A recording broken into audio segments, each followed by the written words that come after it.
Kim Gooden, are you on? Oh. Yes, I am. How Oh, are good. She was going to be in you? studio, I Matt. thought She I would dissed be in us. person. I thought I was going to be in studio, and it looks so cool. Ah, But I have like like our first Care Talk live outing, and like it's Matt and me, and I'm you know, telling you, you this know, is this. no, look. When you're about to do something good in the universe, Yeah. everything starts being thrown in your way, Is right? that what's So happening? anything that can go wrong, because when I spoke to you earlier, the traffic, it was this. I just had a major catastrophe just now. I was like, you know what? We must be on our way doing something good. This conversation is going to make a difference because that's what usually happens. When the Well, I universe no good comes, they throw everything to stop us. So we're I'm on our way. We're on our way. if you could have seen me in Midtown with my bag, papers, phone, car keys, water, calling Matt, going, I think yeah, because it was gridlocked in. I mean, we couldn't go. It was like, what is going on? But Yeah, and I'll tell you offline what happened to me. You're not going to believe it, but I'm here. you want to share? I'm sure it'll be interesting for when we do post. We can include it. I mean, I I'm know it's still in so. the crisis in anyway, but I knew that this was too important. And I, even in the middle of the night last night, I started getting muscle spasms because I've been dealing with that as we're getting older, and I hadn't had that deal with like how long. And I was like, wait a minute, I must have I have to be on this call. I have to get to Marcella tomorrow Yes. because everything is going. Then this morning things are just going haywire. And I was like, yeah, I got to make sure I have this conversation. So we're here. So here we're here. So We're here. So so let's go. What do welcome, you want Kim to know? Gooden. Yeah. And let me Do you want know. to put? Can I? Do you want to put your camera on? Are you in a position that I you can? I'm not able to put the camera on now. Ah. Okay. Well, maybe eventually. Eventually, well, the next time I'm going to be in person with you. Okay. Yeah, because Matt wants to meet you. Matt, but at this point, thinks that I just have a bunch of random partners. No, That we're real. We're real. We're we're real. real people. It's We're not robots. the We're not virtual robots. We're not robots. caregiving world. But we have to give it up for Matt because he's upstate guy. He's here downtown in Midtown. He is a young 29-year-old. And if you tell me, I just outed your age. If you tell me the next generation doesn't get it or we're worried, I'm not worried when I meet people like Matt because he's centered and positive and hopeful and compassionate and I'm really grateful that he's over there on the computer because I he can see my like I'm used to doing like everything and I'm like okay I just have to sit with my hands folding. I'm having a hard time doing that. But so Kim Gooden. So the next section of our what are we calling this? A pod radio virtual care powwow for the 5th anniversary of COVID being locked out at 12 o'clock. Actually, we just 16 minutes ago we were locked out. And I remember Miss Douglas, I don't know if she's coming on or not, and I sitting in this family room. But Kim Gooden, I invited. I've met Kim in advocacy world for staffing, for CNA nurses, understanding the front line better as a consumer. Because Kim Gooden, and you can give your own bio if you want, has been in the biz. I mean, I met her with through another colleague, and it took her 4 meetings with me to kind of. She's very humble. Say, I've been doing this for 31 years and my jaw dropped and I got silent. And I said, "You've been." She started off as a CNA. I think you did become a nurse too, as well, correct? No, Uh, I started off. So here's my story. Here's your story. Give it to I us. had started off as a CNA at 19. I'm a union baby. My mom was a union delegate and a CNA. And that's another story when we have a discussion about the immigrant story. But when she came to this country, she came as a teacher and a midwife, but none of her licenses were acknowledged. And then she started working as a CNA. She gets pregnant with me.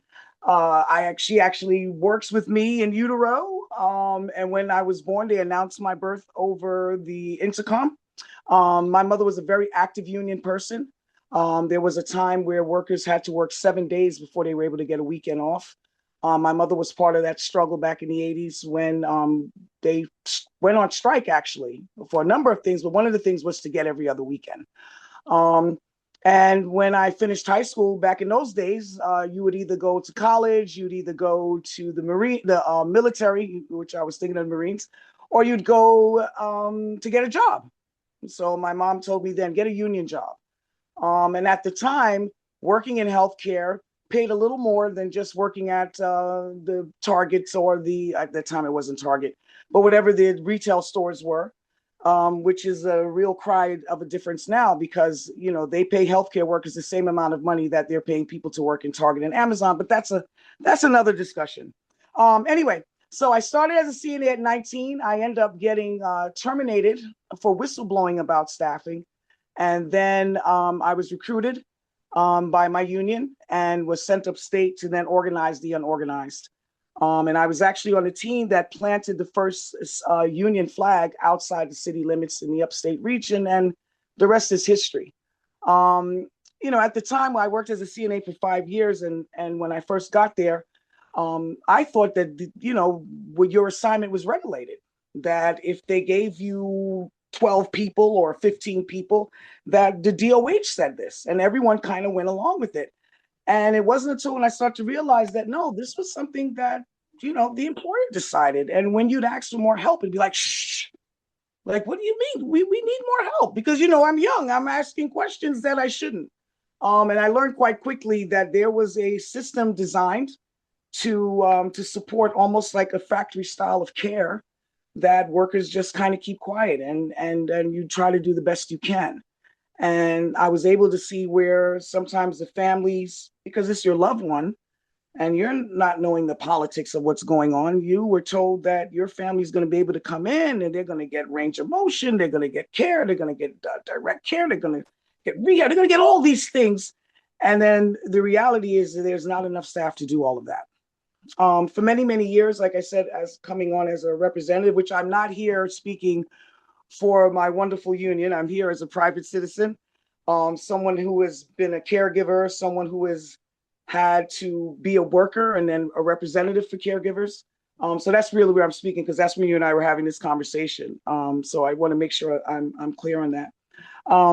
But when you, like many times, you know, through the union, and why New York, I say, has some of the best healthcare is because we have very strong unions here where workers don't have to be afraid to speak out. And many times when we go to labor management, we will be at the table saying, hey, we need more staff. And management says, well, we don't have any money. And for maybe the last 40 years, that's been the discussion. We need more staff. We don't have enough money. We need more staff. We don't have enough money. And we have to start to understand that we have to talk to one another and work with each other because the powers that be, I was listening a little bit coming in. The reality right now today, you have people in power who are looking to cut healthcare. Because anytime they're going to make cuts, the first place they go is healthcare. And usually the first stop that they make in healthcare is usually long-term care or, you know, the children or anywhere of those areas of people who they think are not so powerful or who don't matter. So I've been able to work with the employers because it's always good when we're all working together, when the family is working with the staff and the residents and the employers, and we're all working together to call attention to the powers that be that at the end of the day, there needs to be more funding. When you ask me what is the perfect ratio, I think it's 1-on-1, right? It should be one for every resident. There should be one person. But anyway, we've had that discussion for many, many, many, many, many decades, and we could get no resolution. Over the years, we would get laws. We would call it, oh, we have the safe staffing law.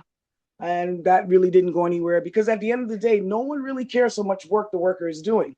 But because of, you know, I don't want to say it's, you know, out of every negative come positive, but because of the pandemic, it ended up drawing the attention to the nursing homes that wasn't there before. And I remember, I think if you're a Game of Thrones or if you're a Westeronian, if you watch it, you know, I think it was Littlefinger that said of chaos is a ladder to success, right? And out of that chaos, it was able to really take a look at what's really going on in the nursing homes. And I know there's a lot of political discussion, which I'm not going to get in the weeds of it. But what really came out of it was that the discussion was no longer how much work is the worker doing, but how much care is the resident getting. And because of that discussion, we were able to get past in New York State the nursing home reform law, which talks about how much care should a resident be getting on a daily basis. And that is like, oh my God, it's like the best thing ever. If finally someone is acknowledging that there should be some regulation on how much care a resident should get, and also how much of profit goes back to the care of the resident. Now, as you can imagine, not all the employers, but a few of them were not happy with this and have tried over and over and over to stop it. But I think now it's the law of the land, and now it's just us enforcing the law and knowing the law. and trying to make sure that we're getting the best care. I hope I'm not rambling because I can get all Not over at the all. Like I think you're laying down a framework for our discussion. And I hope you have until about 12:45 or I'm here with you. 12:50. What I will Okay. do, I'm here with you whenever you need me because Okay. I didn't make it as I should. So I will do Oh, whatever to okay. make up for Cool, it. cool. So, you talked about three things I want to focus on. One is that frontline dynamic between the CNA and the family member and the family, that I know you've lived as a lived experience. And I know, and even though you're not speaking on behalf of the union today at all, that you experienced with some, anybody you're helping in your ministry, even though you today in this space. And I know for families, we get frustrated. We don't really know where the CNA is coming from. We don't know where the nurse is coming from. We see the short staffing. We see it. We're experiencing it. We're there. We're bridge care. We try to collaborate, but I don't think we have a full understanding of what you and I talked about a couple of days ago of what's going on the inside of them. Like they have four kids to feed at home. Yep. They are working a double shift. They want to give your resident the best care. But there's no staff to support them and their collaboration. I remember back even 8 years ago, it was better staff pre-COVID, and there was a buzzing going on where there was more a better staffing ratio. But can you give us some insight, just emotionally and psychosocially, so that when we're on the front lines, and I'm one of them. Like my first 5 years of advocating, I was hysterical all the time. And it's only been in the past 4 years that I've been like, wait, back off. Let's just let's have a So, human collab. so let me say this to you. I know that when we're organizing, when we're going into places that are non-union or anytime we're advocating for workers, the last thing sometimes that the employer wants to see is that the resident and the residents' families are getting involved. It's like, what? These two are talking? And not all employers, but some employers are not comfortable with that relationship being a positive one. Many times there are staff that told you better not tell anyone that there's not enough staff in here. You understand what I'm saying? That's not something, because at the end of the day, it is still a product. It is still a service that we're providing, right? But a lot of times when you come to work, let's really, first of all, and this is something I wanted to throw out there too. When I told you when I became a CNA, it's because I had the choice of either going to college or the military or getting a job, and I chose to go into healthcare because it was going to give me a better chance to provide a stable living for myself and my children, right? Than going into retail. And it was something that I knew I could do well, and it was something that I knew that would provide, benefits for myself, benefits for my children, at the same time be able to really make a difference for folks. That's not really the case anymore. And even then, you're first of all, you're trying to make ends meet. You're not being paid enough. That's why some people take two jobs just to try to make ends meet. So the stress of that, just worrying about that kitchen table, the fact that, and this is something that we argue with the employer all the time, because they'll say, oh, there's not enough staff because everyone's calling out. Well, is everyone calling out because there's not enough staff, or there's not enough staff because everyone's calling out? So I always, when the employer comes to me, I say, let's not play the chicken, what comes first, the chicken or the egg, right? The real issue is that there is never enough staff to get the work done. So the stress of that. Then you might have a family member where the worker is not seeing the family member as someone as part of a team, but then it's almost like your opposition, because what will happen if when the employer or the supervisor comes to the work, they say, well, family member so-and-so said that you're not doing this and that. And then it all now becomes an added extra stress on, like, I have 20 residents I'm responsible for. Now the family's here and the family needs this to be done. Now I got to take care of this, but now the nurse is calling me and telling me I got to go over and do this. And if I do that, and if you do this now, you got to do this. Am I going to take my break? My back is hurting me. I need, and it's just all this, you understand what I mean? And I can't get it together. I can't get it together. I got to woosah now, and I got to focus, and I got to do the best I can, because it becomes overwhelmed. Because many of these workers, when they get 20 residents, they want to take care of every single one. And they don't want to say, I can't do this, because they think by admitting that I can't get this done, that it's something wrong with them. And that's really how this crisis has continued to happen, because many times the workers themselves, you have workers that will clock out and go back and work off the clock. I know And we they, have to tell them, don't do that, because if something happens, you weren't supposed to be there. You know what I mean? So it's, I told you when we were talking, I said that we have to see each other as allies, as part of one team to give the best resident care. And I went many times when we were at these tables, when we're trying to work together in our labor management teams, we're always trying to say, how do we make this better? We have this opportunity that any one of us can be in these beds. Any one of our family members can be in this bed. And we are right here with the opportunity and chance to make this a better situation. And we're all here for a reason. Let's put the resident care has to be number one. And if you get focused on anything else, then the resident's not getting the best care. And what I love is when you meet a director of nursing who loves her residents. And you know how she shows love on her residents? She makes sure her residents are staffed with everything they need. The supplies are taken care of. And if it's 9 people that need to be on the floor, she's making sure there's 10. You understand what I'm saying? He or she, let me make sure, he or she is making sure that everything is given, because the number one goal is making sure that the residents get what they need. And the problem is that for far too long, we've kept the conversations among ourselves, where we really need to work together to get to the feds and get to the budget, the people that makes the budget, or that makes the budget, to say, you got to put more funding into healthcare, and you got to put more funding into long-term care, because it's needed. And that's the type of conversation that we need to be having with each other. We shouldn't see each other as oppositions. Resident families shouldn't see, oh, those are some lazy workers over there. I saw them sitting down over there. And the workers shouldn't be looking at the family and be like, oh God, here they come. They're going to complain about something else. and they Oh my do. God, it's going to make me lose my job. You know, so-and-so got fired the other day because so-and-so reported her. Do you know that? Because when they come to discipline workers, the supervisor will say, well, family member A said that they saw you sitting over there and you didn't do this, this, this. And it's like, no, we got to all get together, the employer, the staff, the resident family, and call to attention, like right now. And just a plug, I will plug this. On Saturday, we are going to Foley Square because, as you know, and I heard someone mention that there's a proposed budget cut for almost $1 trillion to be cut out of Medicaid. And that is a very scary thing, because you're talking about the nursing home industry not even existing. Now, I'm hoping, I heard someone say, I don't think they're going to do that. But just the fact that they already voted and said that it could be part of the budget to be on the table to have a discussion, that is very scary. That's very scary.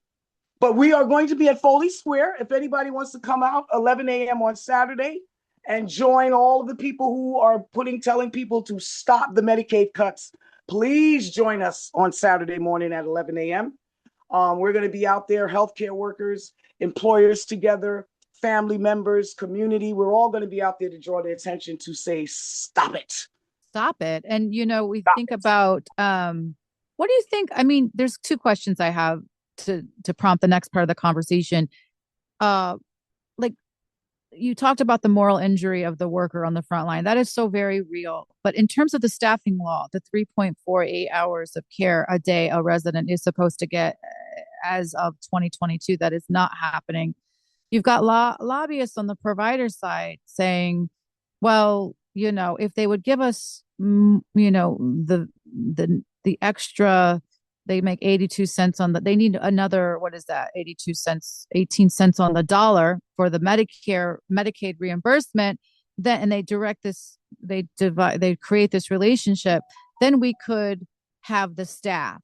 And so but yet they don't want the law to happen. They want to rescind the law with the new federal administration. So it's like, you can't have it both ways. You can't ask for more Medicaid on the dollar, right? And then still at the same time say, we want to rescind the new staffing law. Like, it both can't be true. So my question to you is, these narratives, this disinformation about how it works and what we need, when the administrators of a nursing home are making lots of money, what is the answer to that?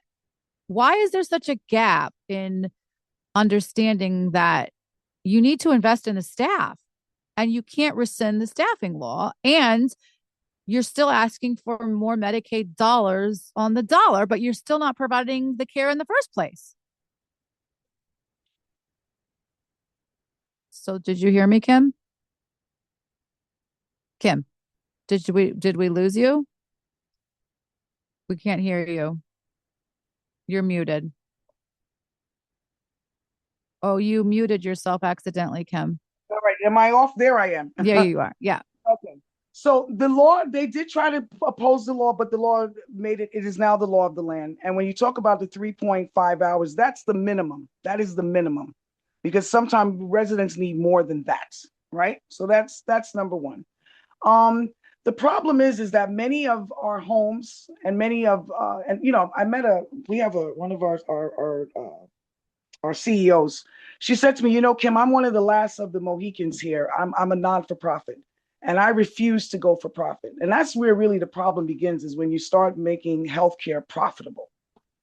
Because then it just becomes, and then you get the wrong kind of people in there who are not looking at it of how am I making this community better? How am I going to make this, you know, it's all about a dollar. Like they don't see people as people, they see people as dollar signs.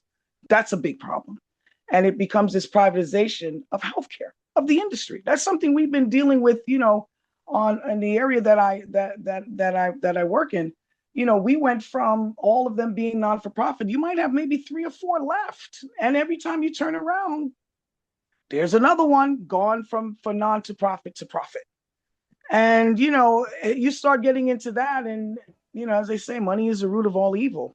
So once people start putting money and profit over care, it's a problem. And I don't know even this how you stop that, because that's always been the problem from the beginning of time, right? But if you're When profiting people off of a agree. human, this is where I get a conversation in my heart and my my spiritual side of me. If you're profiting off of a human's disability and their aging or their illness, right? If care is a And it's big business, business. It's it's a big big business. business, and you're making the cuts on what you're selling, which is the direct care to a human being who needs hydrated or changed or needs their nebulizer, and you're cutting the ability to serve them in your budgets at your desk, you're harming people, you're hurting people. You Yeah, but they're not thinking that. And I don't think they get up and they're just mean, evil people, which I do believe there's probably mean, evil people in some of these, but it just becomes business for them. It's not personal.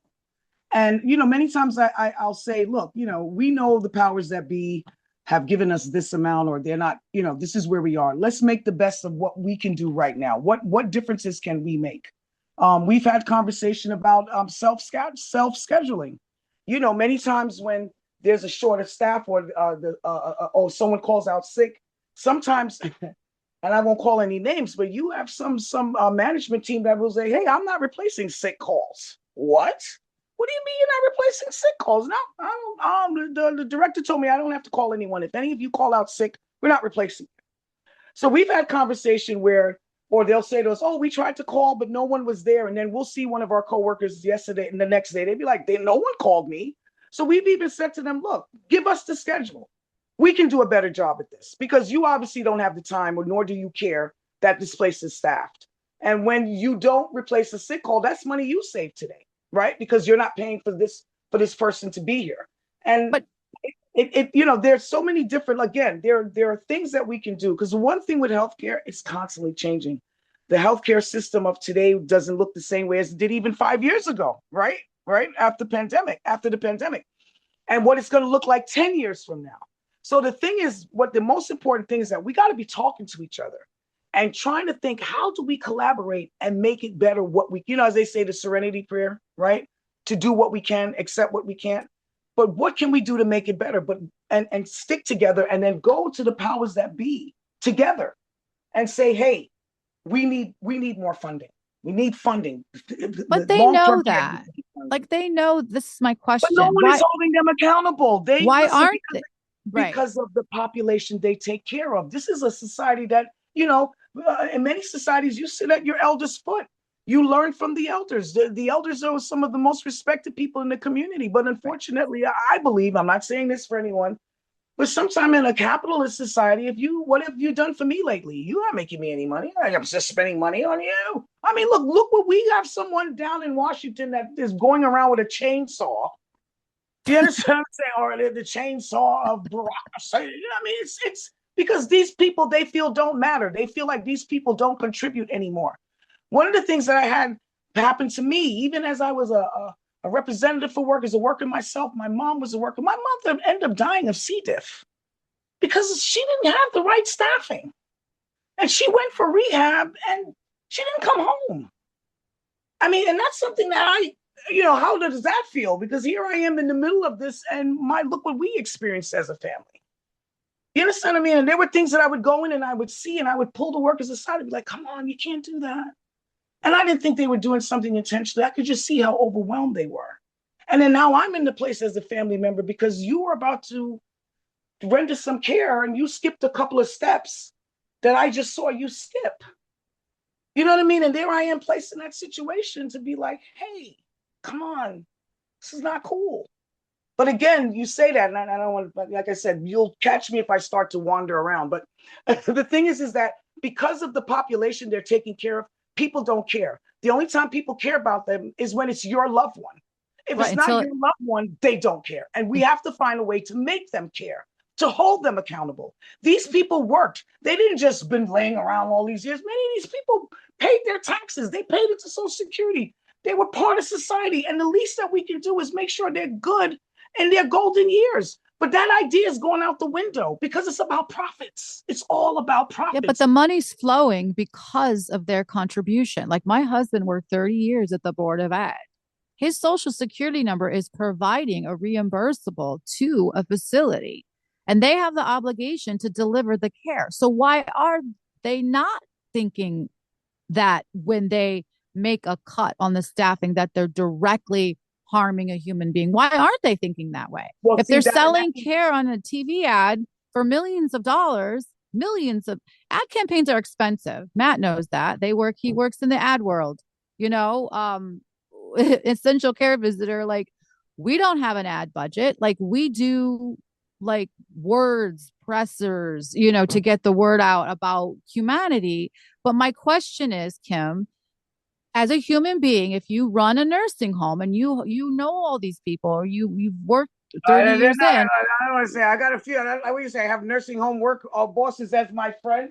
Well, but I'm saying as a human being, if I had a nursing home and I'm sitting behind a desk and I am thinking about Mr. Jones over there or Mrs. Johnson, and I'm going to cut something in my budget that's going to impact their ability to thrive. And what the resident rights law states is the facility obligation to hold them at their highest level of functioning. That's why you're getting the Medicare, Medicaid dollar to do every day. And you're not doing that, then you're stealing and you're hurting. So my question is, why aren't they thinking that? Like what they can sleep with themselves at night knowing that someone's hasn't been bathed in 3 years. We're at the 5-year anniversary of. Well, what's so funny is that when we get to the table and we start to take them through what a direct care day looks like and what it's supposed to start off from, if you start from the morning shift and I'm supposed to bring you a warm towel and you're supposed to get ready for breakfast and all this stuff. And when you start to explain all the steps that we have to skip because you are choosing to work us short. I don't know if there was an article during the pandemic where workers knew they were sick, but they were still going in because they didn't want their coworkers to work short. And we always tell them the employer knows when they're working you short. They know it. They made that decision hours ago. It's just now you and the residents are going to find out now what decision they made. Just like when someone does something wrong to you, they know it before you do. I can't have that answer. I know there are some people in business who, like I told you, I had a CEO who says, Kim, I'm never selling out. I'm never going for profit because that's not what this is about. And the sad thing is there aren't enough of those type of CEOs. You understand what I'm saying? Those type of people who are in the leadership position, they're not connected to it. And if their family member or someone needs services or help, oh, well, I can afford to put them on the other side wing of the house and I'll hire 24-hour care and then they'll get that one-on-one care. One of the things I always tell them, this factory style of care has to stop. Mm-hmm. It has to stop. And we tell workers all the time, you have to speak up. When you cannot get something done, you have to say the things that are not done. But when you keep it to yourself, some of them will tell you they took their break and they didn't. I tell you, I've seen people clock out and go back up to try to finish. Instead of going and telling the employer, this didn't get done today. And we tell workers safety first. You got to make sure those workers, those residents are safe. And you got to let people know we don't have enough staff, and don't be afraid. Many of these workers are afraid to speak up, afraid.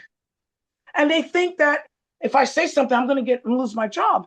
And now, again, that's when the back and forth comes. It's like a vicious cycle, because then when the family members come up, they're walking into this and all they want is their loved one who they're watching transition right before their eyes is not getting the care. Because one of the things you talk about, after my mom passed, I had all this guilt of every time that I didn't do this, or I went over everything that could I have done more that day, that should I have done this, or and I talk to caregivers, especially when your loved one passes, you constantly hold yourself, especially, because I'm the kid that end up doing it's always one of us with the moms and dads that will be one particular kid, or hopefully everyone shares it, but I'm the one that the main one. And I talk to others that go through that experience, and there's a guilt that you feel. So especially when your loved one is in the facility, you're trying to make every day, every moment right, because the guilt you feel sometimes because you can't be there. So then you've got that thing going on. Then you've got the situation with the short staffing and all the other issues, because a lot of times, we all have our little crosses to bear. You don't know what that worker is probably dealing with, which we try to offer as members of support services. But once they clock in, everything goes to the wayside, and it's the focus now onto the work. And some people are just trying to survive, and same way on both sides. And then you have the employer in the middle. Like I said, you have some who are like, I'm here to make sure I make this role a better place. And then you have some of them are like, well, and how much money am I making today? And then you have the powers that be. Well, we're not going to pay more than the $10 for that bed. We're not going to put any more money into that. Why are we going to waste money when we could give so-and-so a couple of tax breaks? We should give the money over there. We don't have to put money on that bed. No, they don't need more than $10 for that bed. I'm not saying it's probably a little more, but it's as if it's $10 the way the funding ends up coming out or being divvied out. But it's just, I think conversations like this, because I've never you told me, oh, we've had this conversation. I thought about it, but not really, because I'm usually behind the scenes, right? Mm-hmm. Just trying to make it better where we are, but we got to start talking about it. And like I said, the best thing that the pandemic did was it exposed a lot. It put care and resident care, like I said, this law, we have been fighting for decades to talk about staffing ratios. And it always fell to the wayside, because when you have a conversation about how much work workers are doing, no one cares. But once the conversation was flipped and you start talking about how much care is the resident getting, now we get a law. Now people take and listen to that. And we got to keep building on that, because you talk about the 3.5, that's minimum. That's minimum. We need more than that. You understand what I mean? So again, I when I first got a chance to talk with you, and I had heard about you, and I've met different residents, councils, and families, I was blown away with the organization. I was blown away with the kind of group you guys were, and that you guys were really trying to make a difference. And I said you got to find a way to make sure that the workers understand that you're not their enemy, that you're there as a team, and that we need to be working together. And same way too, because we don't want to alienate the employers. It's not us and them. We're all supposed to be here for resident care. And that's what we have to stay focused on. Because like I said, at any moment, I can walk out what I almost happened this morning, but any one of us can be in these beds. Any one of our family members can be in this bed. So we got to make sure that these beds aren't so bad, not such a bad place to be in a hard time. At least you're going to be comfortable and you're going to be well taken care of. So I don't know. Like I said, I don't know how some of these bosses sleep. I don't know. But I know there are some good ones. No, there's good players. That's what we hear a lot. It's like, well, there are good players. And it's like, enough. really? Okay, not enough of them. There's not enough of them, but there are a few out there, and it's good when you meet them. In the world today, good people are hard to find, right? So we got to get more good people in the industry, people who come to make a difference, and not looking at care as how much dollars am I getting for that? I gave that Band-Aid, that dressing. How much are we getting for that? Because that's how they do it. Everything is down to a science. I was in the hospital the other day and I needed a lozenge. They had to record that because they're charging me for a lozenge. A lozenge. I was like, because when you're NPO, you can't have anything. I'm like, well, my throat is, can I get it? You got to write that down. I mean, come on, man. Really? Yeah, really. But that's what it's like. Are right now. That's where healthcare is. And healthcare should not be something that is big business. It just shouldn't. You're going to profit off of healthcare. Off of people. You profit off of people. That's why I always say like nursing homes are like human trafficking at its most legal. You know, And again, if the care becomes factory style, and you well, forget that you're working with people, you want to look at it as if it's a machine or it's an assembly line that you're putting a car together. I don't know what they think it is, but well, it's and conversations like this. It's people like you, some of the guests that I've heard come on before, some of the guests that will probably be on behind me. It's showing up to that rally on Saturday when they look out there and be like, oh my God, do you see the million of people that are out there? yeah, We're trying to cut $1 trillion and there's a million people down that's in right. Foley Square telling you to back off. It's not That gets happening. their attention. It's like Those what are the I, stuff that gets the attention. And then prayer always helps too. I always ask for the a good some love prayer. from the universe, from the good stuff in the universe to make sure. Because at the end of the day, people want to do the right thing. People want to see good outcomes. Most of us, anyway. And if we all get together, we can make a difference. Just little bit at a time. How do you eat an elephant? Little piece at a time, right? So I hope I've helped. Oh, And you've helped. You I hope you always haven't help. reneged my invitation because I didn't get to sit with you today. But I'm looking forward Matt again to says you're coming still and being. allowed in the studio. That's what he just said. But I hope I did, because sometimes, my mentor would be like, Kim, get to the point. No, because you touched on so many things that are happening, and the money part of it, and you know, what are this? Money should come out of healthcare. And I'll say it here too. It should come out of politics too. The only time money should be talked about is when we're talking about how we're providing services, not how we get it and who gets in office and who's making Mhm. it, but how are we taking care of people? How are we meeting people's needs? How are we making lives better? How are we making the communities better? And And two, like until there's that's the conversation, this is going to be what we're going to constantly be living in. This foolishness. It's we have to ridiculous. plant seeds and make sure that people understand that it's not until it happens to us, it's when it's going to happen to us. Like I will be disabled someday. I will be aging. I am aging. I am going to die. I will need a long-term service and supports, whether it's in the community or I'm in a bed like my husband in a nursing home. What do I want it to look like? Not this. Well, And let me also say this. And one of the biggest things that needs to happen, and again, I'm not saying this for anybody's organization. This is just Kim Good and me. There needs to be a healthcare worker's wage. There needs to be a nursing home worker wage, mental health worker wage. There is no way that anyone can look, and I'm not saying that the retail workers are not doing their thing because they are, but retail work and healthcare work are two different things. And many people will say, because even then, like I said, I was a young person and I made the decision to come into healthcare. Young people now are like, I ain't going over there. I can be an influencer. I will go work at Target. I'm going to make the same amount of money over there. You tell them about benefits, but they don't care about that. I'm not doing all of that. Get out of here. And why am I going to do all of that when I can make the same money here? We have to make sure that we're attracting good people that want to come and make a living out of this to provide for their families. Like I said, when I entered the industry, you could take care of your children. You can buy your home. You could take a vacation. You can buy a car. You could live. But now, no. And then little by little by little, it's like, if the rate of pay or the hourly wage kept up with inflation, minimum wage should be somewhere like $50, $60. Are you kidding me? And that's, I mean, people probably like, what is she talking about? They probably tell you, don't bring that airhead back on here with that type of talk. no, But I'm just saying, you know what I mean? It's until we can really start to have real discussions and really being honest about where we should spend our funding and how funding and making sure people are getting the right care. And the way you get good care is that you have to have good workers to give the good care. And like I said, I've been saying it from when there should be a healthcare worker's wage. There should be a nursing home worker's wage, especially in the nursing homes, because the work that goes on in there is serious work. And I'm not it's taking away from the serious. hospitals are doing their thing. I mean, I go in there sometimes, you see those nurses that I'd be like, which one is your favorite nurse? All of them. They're all fabulous. But when you go into the nursing homes, it's a whole different world in there. And the expectations are greater. And the work is it's not easy. But people think, oh, well, Go and be something else then. Well, if everyone goes to be something else, we're not going to have enough healthcare workers. And that's what's happening now.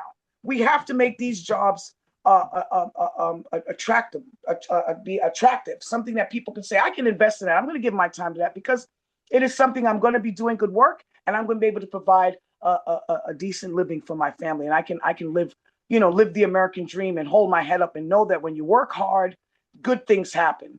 I always tell people this is the best country ever. Go USA. So best days in America our best days are ahead of us. And I believe that. And I believe in healthcare, our best days are ahead of us. I mean, we talked all the time. We didn't even talk about AI and all the new changes that are happening. No. But That's a whole to back up some of your positions, and your experience and lived experience and your contribution to this space, which I know anybody listening and will listen to the recording that will distribute post will be appreciative of understanding the nuances. But the data shows nursing homes still need more than 60,000 workers to return to their pre-pandemic workforce. Okay. Proper funding could assist with staff recruitment and retention efforts. And then they say across the country, Medicaid is the primary provider of coverage for nearly 2 out of every 3 nursing home residents. That's 63% of nursing home residents depend on Medicaid.